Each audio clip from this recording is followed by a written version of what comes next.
నెల్లూరు జిల్లా దగదర్తి టీడీపీలో ఆధిపత్య పోరు భగ్గుమంది. ఎమ్మెల్యే కావ్య కృష్ణారెడ్డి అనుచరుడు కడియాల సురేష్ పై టీడీపీ నేత మాలెపేటి సుధాకర్ నాయుడు వర్గీయులు దాడి చేశారు. దాడిలో కడియాల సురేష్ తో అతని తల్లిదండ్రులకు గాయాలయ్యాయి. కత్తులు, కర్రలతో ఇంటిపై దాడి చేయడంతో ఇంట్లోని ఫర్నిచర్ సామాగ్రి ధ్వంసమయ్యాయి. అయితే సుమారు 300 మంది సుధాకర్ నాయుడు వర్గీయులు తన ఇంటిపై దాడి చేశారని కడియాల సురేష్ ఆరోపిస్తున్నారు. కొద్దిలో తప్పించుకున్నా లేకుంటే తనను సైతం చంపేసేవారని బాధితుడు సురేష్ చెప్తున్నారు.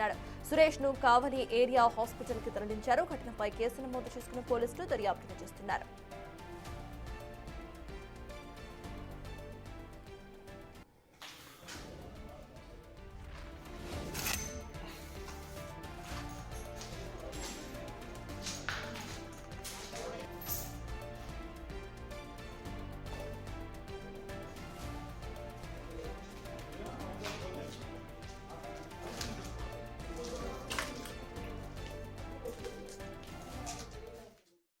పదిన్నర సమయంలో రాడ్లు, కత్తులు, కర్రలతోటే ఇంటి అద్దాలు అన్నీ పగలగొట్టుకుంటా, తలుపులన్నీ పగలగొట్టుకుంటా వచ్చి మాలపాడు సుధాకర్ నాయుడు అనే అతను నా మీద కత్తితోటే తల మీద నరికాడు మొదటి దెబ్బ. ఈ నా కొడుకుకి ఇదే చివరి రోజు, ఈయన చంపేయాల మనం, ఈయన వదిలిపెడితే మనం కుదిరే సమస్య లేదు, ఈ నా కొడుకుని చంపేయాలని చెప్పి ఇల్లంతా ధ్వంసం చేసి ఫర్నిచర్ అంతా పగలగొట్టి నన్ను నానా ఇబ్బందులు చేసి గందరగోళం కొట్టారు.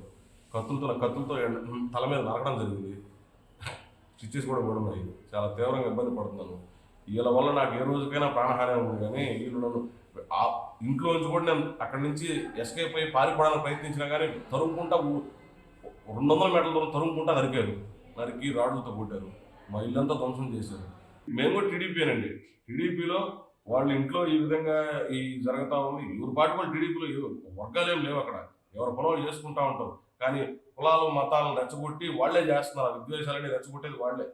మాలపాటి సుధాకర్ నాయుడే కులాలని, మతాలను రెచ్చగొట్టి ఆధిపత్య పోరు కోసం పెత్తనం మాది అనే ఉద్దేశంతోనే వాళ్ళ ప్రయత్నాలన్నీ ఉన్నాయే కానీ అక్కడ వేరే విధంగా అయితే ఏం లేదు. టీడీపీ అంతా బ్రహ్మాండంగా పనిచేసుకుంటా పోతుంది. యువత చాలా స్పీడ్గా ఎదగతా ఉన్నారు. అది వాళ్ళ కడుపుమంట. 10:30 సమయంలో